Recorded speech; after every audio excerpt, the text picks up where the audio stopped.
Welcome to Linguistically Aware, the podcast about all things linguistics. You are listening to CJSW 90.9 FM, broadcasting out of Calgary, Alberta, at the University of Calgary campus radio station, located on Treaty 7 land.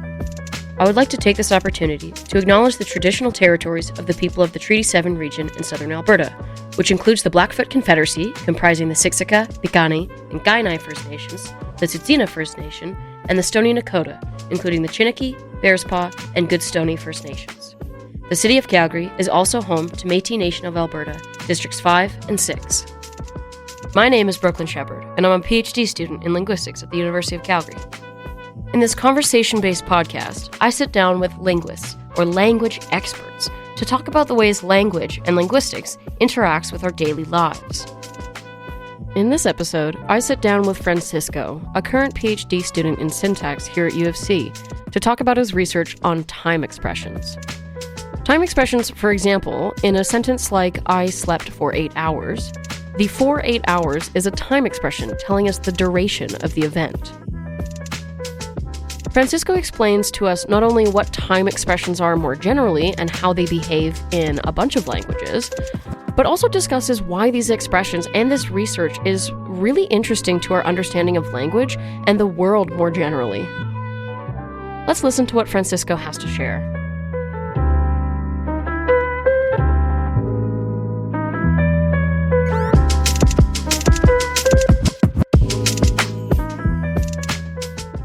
Hi, Francisco. First of all, thank you very much for joining me today and taking the time to do this. Thank you. So I'm just wondering if you could start off by just introducing yourself, a little bit about your background and what you do at the University of Calgary. Sure. Well, my name is Francisco Ongay. I come from Mexico, and right now I'm a PhD student in linguistics at the University of Calgary. I originally studied back in Mexico a BA in languages, where I specialized in French.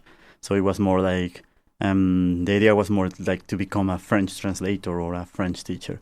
But I realized that what I really liked was more like the theoretical study of language in a more general sense, not just French or Spanish or any other language. And that's why after that I made a master's in linguistics at the university in Mexico. And then I wanted to come study in North America because I was very interested in a specific paradigm of linguistic studies that is called generative grammar. Mm-hmm. That is very developed all around the world, but especially in North America. So coming to Canada was an interesting thing for me. And well, I also really wanted to travel the world and live in another city and kind of challenge myself to also be an international student, studying a different language that it was not my native language. So all of that brought me here. And well, I found at the University of Calgary a very good research program, a very good academic program, and I'm right now working with Dr. Denis Toroshenko, which is a linguist that works here at the university. He's my supervisor, and I really enjoy the kind of research that he does because it's not just theoretical, but it's also deeply rooted in experimental syntax. So that means that we are looking at how language works, but not just from the point of view of making theories, but actually testing that through psycholinguistic methods. So that means that we are seeing how language works in people's minds, which is super cool. Okay, cool. So the reason I invited you to join us today was to talk about your PhD research a little more generally, and I have some specific questions about some talks that you've given. But I know that your PhD research is on the expression of time in languages. So I'm just wondering if you could give us a few examples of time expressions in English to sort of help illustrate what you mean by this. What exactly are you studying when you say time expressions? Yes, sure. Well, we all kind of know what time is, like at least we have some notion of that, like time passes and things have certain duration and things can be before and after other things, right? So there are forms that we can express that in language. Like the most obvious one is tense. So I think most people know that in English, you can have a verb in present tense or in past tense. So it's not the same to say I drink that I drank, right? So that kind of means that if I say I drank, that kind of means that the drinking event happened before now, as opposed, for example, if I say I will drink, where the drinking event happens after now, right? So this is kind of the most obvious way of that we have to express time in language, in a language such as English. But I'm more interested in what I would call like lexical time expressions. So that's things like phrases, for example, for 8 hours or in 30 minutes. Specifically, I'm interested in the expression of durations, like how do we express the duration of events or situations. So, for example, if you say something like, I slept for 8 hours, right, which is hopefully what we are all doing every night. This for 8 hours is telling us like the duration of this situation of sleeping, right? But I can also say something like, I slept 8 hours and just drop the 4, right? So I'm particularly intrigued about that kind of variation. Like, why can I say like for 8 hours or 8 hours? Is that the same? Does that mean the same in both cases, or are there any subtle differences? So I think that's mostly what I'm interested in. And so I know I asked you for English examples, but do you work with English or do you focus on other languages more? I'm focusing mostly on Spanish, which is my native language. Yeah. The idea is not to develop like a grammar of Spanish, but kind of to inform a general linguistic theory with data from different languages. So since I'm a Spanish speaker, that kind of gives me the opportunity to explore more deeply this language. And what we do in our lab is that we kind of look at different languages, and we have I don't know, like Korean or Japanese or indigenous languages like Blackfoot, and look at all of them and try to draw data from all of them in order to create a more general theory of how language with capital L works. So in my case, my research is focused in Spanish, but with the idea of being a general theory. And so you give the example of like, I slept 8 hours versus I slept for 8 hours. Is that something you see like where you can have that sort of variation? Is that something you see in the other languages that you're studying as well? Like that same kind of thing? Yes. Actually, that kind of variation between 4 hours and 8 hours is something that has been observed in many, many languages. It has been observed in Spanish, and it has been observed in even other languages that are not like genetically related to languages such as Spanish and English, because Spanish and English are both European languages, so they have very so some of like they are kind of we wouldn't say that they are sister languages, but they would be like cousin languages, right? They are very approach. But even in other languages that are not really related to European languages, we see this alternation between saying things like 4 8 hours or 8 hours. So what is happening here is that the expression of duration is sometimes kind of I don't want to go like very technical, but it's very similar to the use of direct objects. So a direct object is, for example, when I say I ate a hamburger, right? So hamburger is the direct object of eating. So it's kind of like the thing that is affected by the verb, or by the action expressed by the verb. And what is cool is that direct objects have certain grammatical properties, and duration also have certain grammatical properties that are similar. And one of these is that they can kind of drop this preposition, because you usually cannot drop the preposition in other kind of expressions. For example, if you want to express the location in space, so for example, I played with my friends at the park, I cannot say something like I played with my friends the park, right? You just cannot just drop the at. So that's something that happens with time expressions, especially duration expressions, and not with other kind of expressions. So that makes us wonder what's the difference, why these expressions behave differently. and especially because it's something, as I was telling you, that is observed not only in English or Spanish, it's observed in many languages. Yeah, and so, like you said, you're working particularly in experimental syntax with Dr. Storchenko, right? Yes. So what kinds of experiments do you do to test these kinds of things? Like I don't know, have you done experiments that you are able to talk about? I don't know if they're too complicated. No. Right now we are doing an experiment. Like, we are just in the process of collecting data. And this is a very basic experimental method that is called acceptability judgment task.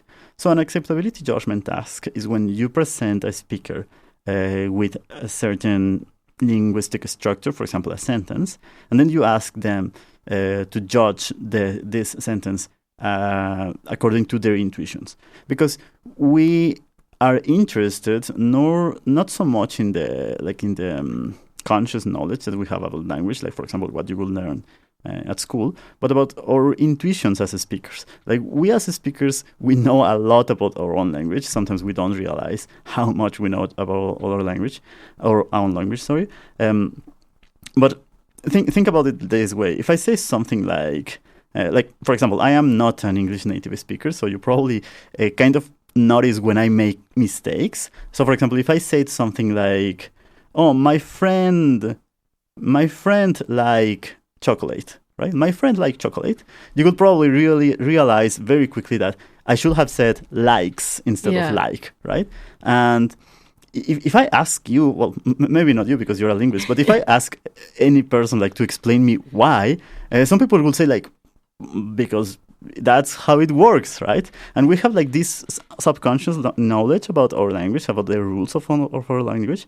And this is a very obvious example, like versus likes. But sometimes it's like much more subtle. Like, some people realize that you can kind of move around things in the sentence. Like, if you say something like in a different place of the sentence, it kind of feels off, right? But sometimes it's not that obvious, right? So what we are doing in this specific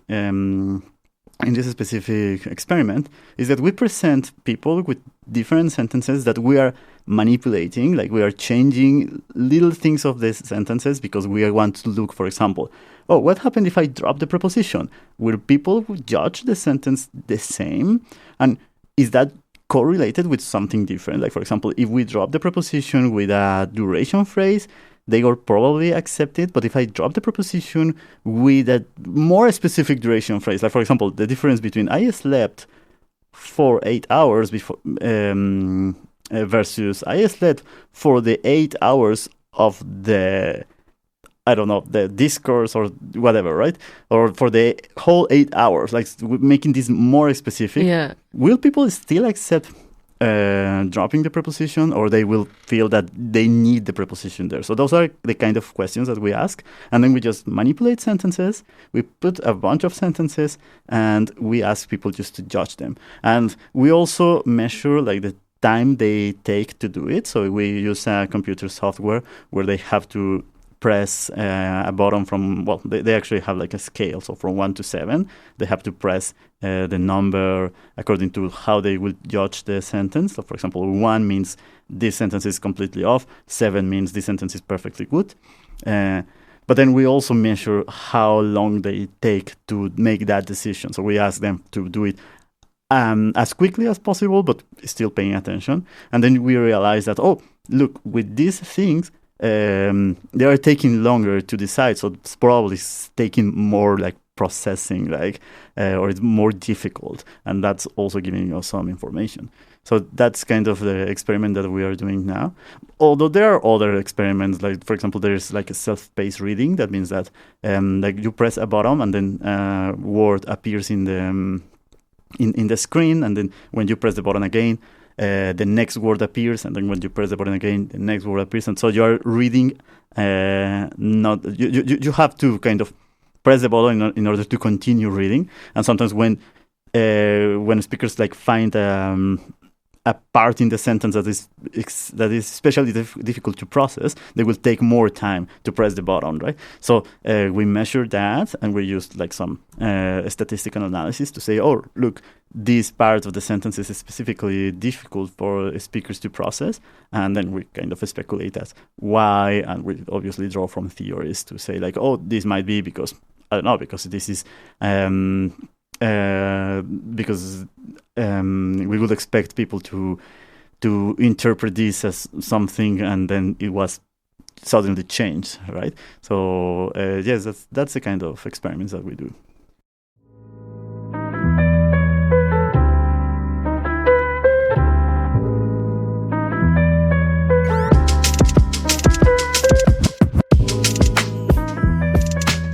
You're listening to Linguistically Aware, broadcasting on CJSW 90.9 FM on Treaty 7 Land.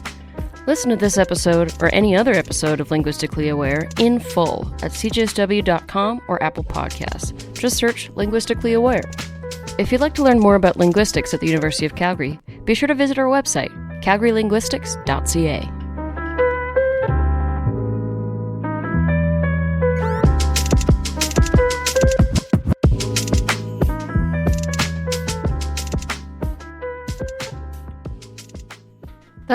That's really cool. Yeah, I know I had another experimental syntactician in here just the other day, and they talked a little bit about the self-paced reading as well, which I think is really interesting. It's just really cool that you can kind of have these relatively simple methods, I would say, to get a much deeper understanding of what parts of the sentence people are getting hung up on, right? Yeah.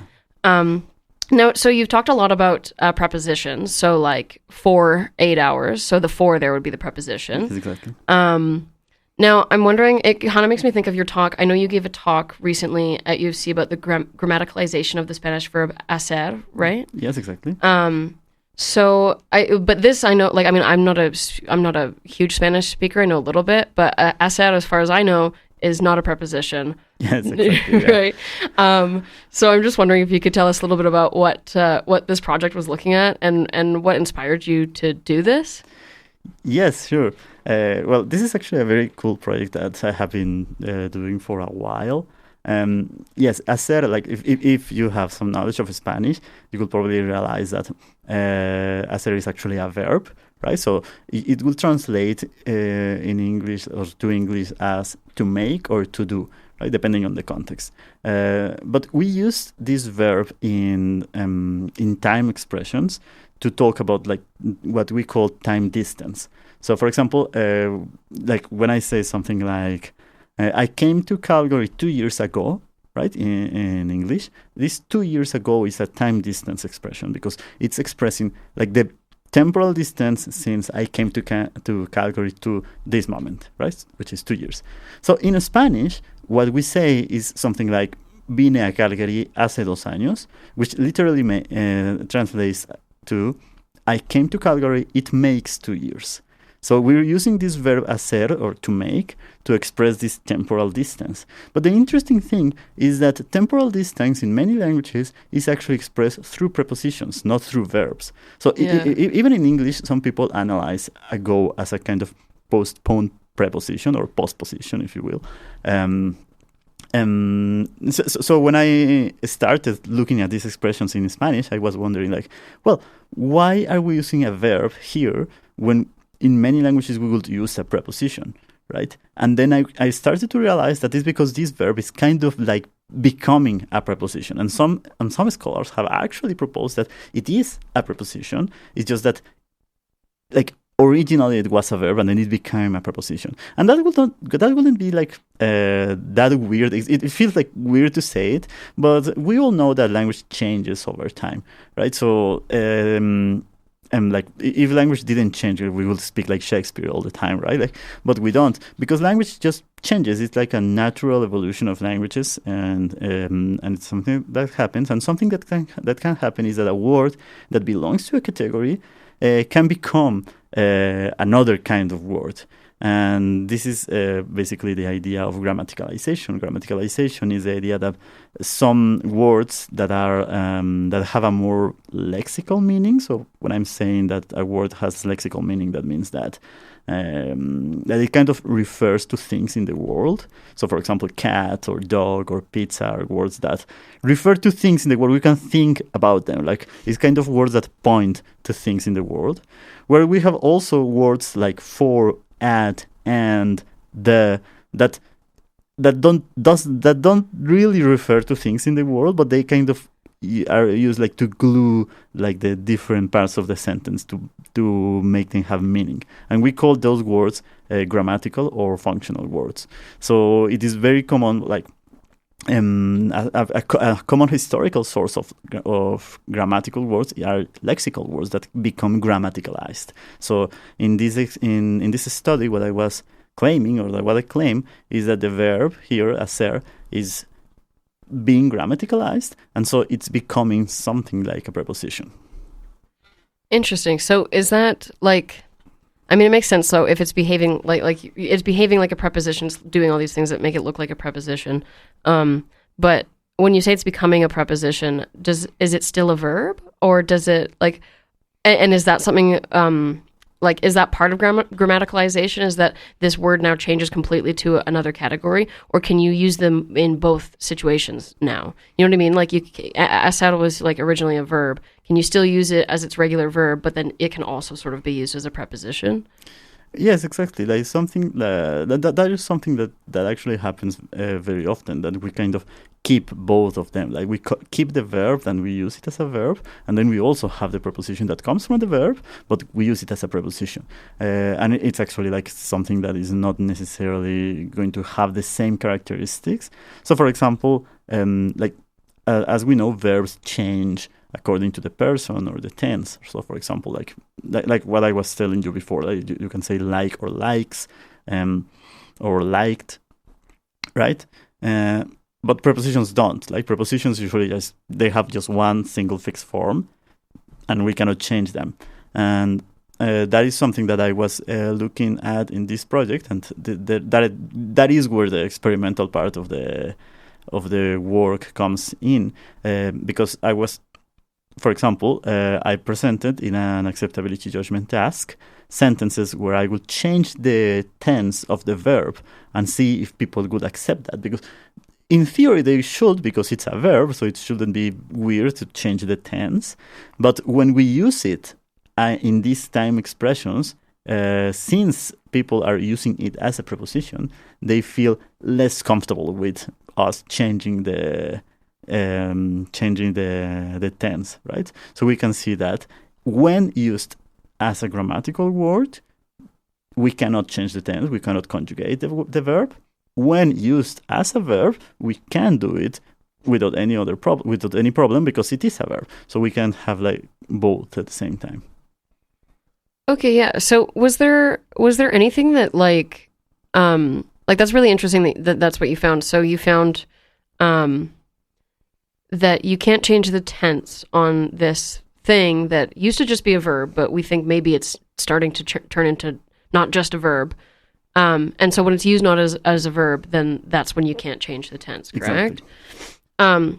I'm wondering just like, so I'm just wondering like how you got into this. Like, was there, like what made you notice this specific verb, or like what made you choose this specific word, or did you look at other words? Are you looking at other words? That's also, yeah. Well, in this specific case of the verb hacer, I remember that that was when I was doing my BA, and I was helping a friend with his homework, and the homework was very easy. It was just like labeling words. Like it was a syntax homework, so it was just like we have to label the words according to their category. Like this is a verb, this is a noun, this is a preposition, etc. And I remember that we were doing it together. We came with this verb. I said this is a preposition. And then he looked at me funny and he said, no, it's not.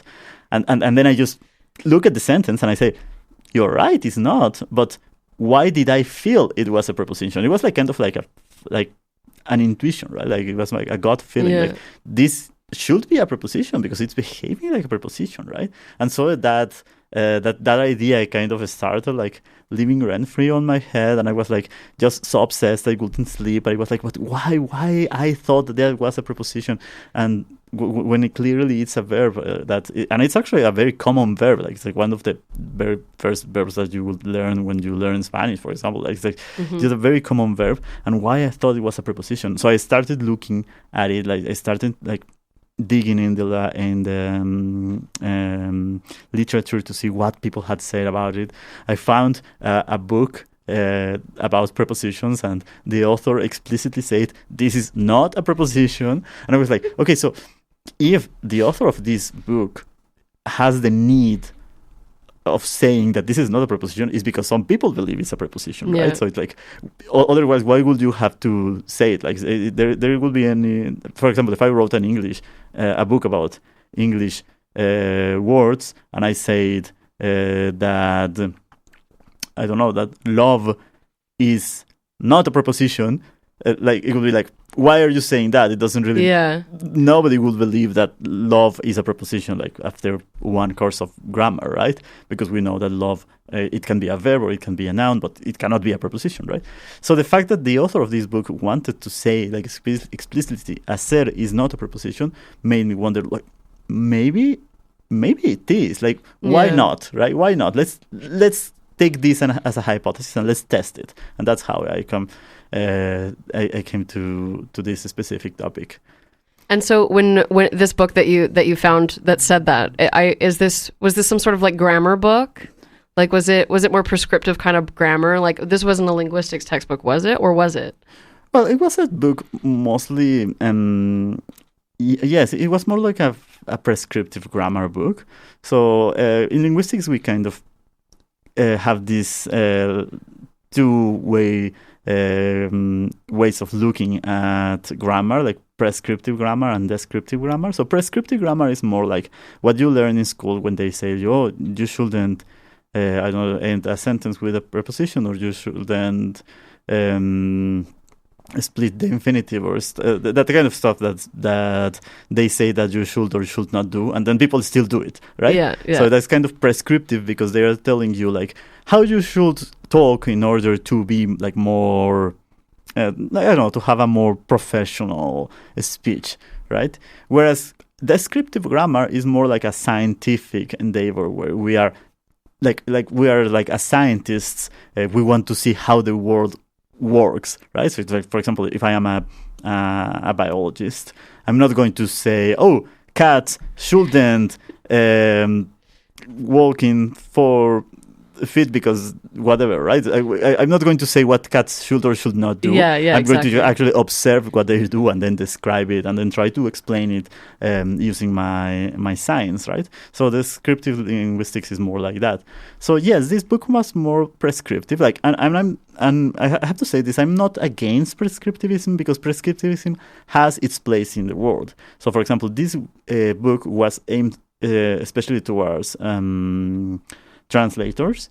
So there was like, translators have to know what are like the proper usage of language in certain contexts, because otherwise their translation might not be appropriate for the context. Like for example, if you are translating a legal document, you are not going to write like you do on Instagram, right? So it's important to have this prescriptive knowledge of what are the norms and what are the rules, so to speak. And I don't know why I was saying that. All right. So I was saying that it's not that I'm against prescriptivism, but it's important to kind of make this difference, right? Like, yes, this was a prescriptive book that was saying that you shouldn't treat this as a preposition because it's not. But then that kind of brings me to the descriptive things, like, well, maybe it was not, but maybe it is now. Yeah. Yeah, no, that was a really good way to put it. Thank you. I think I have one more question for you. So yeah, I think this is really cool, like your entire research project, I would say, on time expressions. And I know you've done quite a bit. We didn't have time to get into all of the different things that you've done. But I'm wondering, I guess generally, like whether it's this ASER project that we're talking about, or just that your research in general, I think, like how you see this research being important not only to linguists, but also for our understanding of language more generally. Like, what do you hope your research on time expression sort of brings to the world? Sorry, that was a big question. Yeah, and it's kind of tricky because I kind of live with the philosophy that nothing is really important, like we just have to like have fun and do things that we enjoy. So my idea is a little bit like nothing is really important, but everything is worth it, Yeah. Like in the end, your research or whatever you do might not have like a huge impact in the world, but it will have a huge impact in you as a scientist, as a person, right? But yes, I mean, to try to answer your question, I do believe that researching the time expressions is important in the sense that time is something that is kind of like time is a notion we live with all the time, right? We are very aware of that, and so it's very important for us to be able to effectively communicate about time. So that's why languages have these ways of expressing time. And so in nowadays, for example, where understanding language becomes very important for a variety of reasons, right? Like, for example, I don't know, like, for example, right now we are in the boom of these large language models in artificial intelligence and all that kind of stuff. And we really want to make these models to be like accurate and to and kind of human-like, right? So it's important to kind of understand what's going on in language so that we can kind of develop models that are more accurate and that speak more fluently. But not only that, like we also have like things like a speech therapy or translation or language teaching. So a lot of different disciplines where we want to understand what's going on with language. And I think that time is a very like kind of the central part of language and of grammar. Like we really need to understand how time expressions work.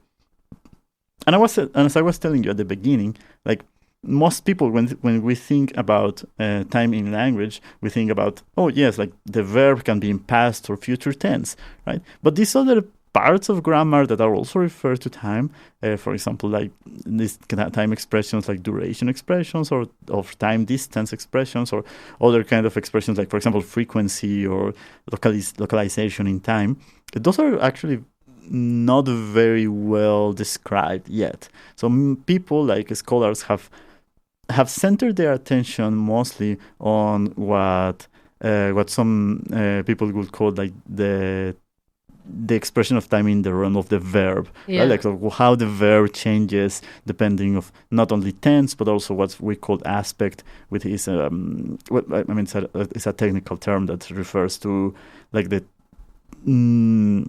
how can I say it, like the features of the words that are also related to time, but not so much about like before and after, but more, for example, like notions like something that is completed or not completed. Okay, right? yeah. So there is a lot of research in these kind of things like time and like tense and aspect, but there is not a lot of research, in the realm of these other expressions that are outside of the verb. So I think it's important to also take a look at them. And in that sense, I think that for linguists and also like in general, it's a good idea to kind of do research in these expressions.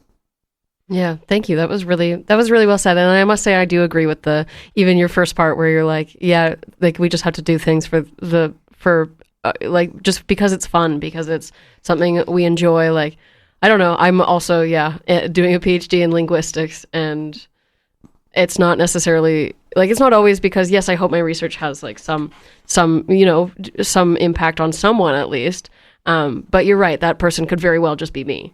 And in the end, like something that we have to understand as grad students and in general is that the amount of knowledge that we have about the world, not linguistics, but in any other discipline or realm, it's so huge because there is so many people doing it, right? So it's a very collective effort to kind of create these big theories or these great descriptions of the world. So even if you do something that is little, in the end, that kind of like is like the ocean like needs every particle of water, right? So at the end, every one of them is important, even if if you look at them like from a very close perspective, looks like very insignificant. But at the end, if it was not because of every drop of water, then we would have the ocean, right? So I think that's cool to see it like that way. Like yes, we do something that can be very niche or very specific, but in the end, that kind of sums into the big thing that is like human knowledge. And I think that we humans are like very proud about the way we can understand the world. And I think that this human curiosity I mean, I don't want to get very philosophical, but it's kind of what makes us human. Like we are really curious about the world and we want to understand it. Yeah. No, I completely agree. Those were all the questions I had for you, and I think that's all the time we have. So I just want to say thank you so much for coming in and explaining this to me. I find it absolutely fascinating. I know I knew a little bit about like the ASA project, but it's nice to hear you talk a little bit more in detail about your research and your reasons for being interested in it as well. So yeah, I just want to say thank you so much for taking the time to be here. I really appreciate it, and I think our listeners will as well. Thank you very much, and I really look forward to see how this project keeps developing, and I will keep in touch with you to let you know what happens, because I'm also like fascinated about that. And yeah, so thank you very much, and I thank you to all our listeners to kind of be with me today. I hope I didn't bore you too much. And yeah, so see you next time. Awesome. Thank you, Francisco. Bye.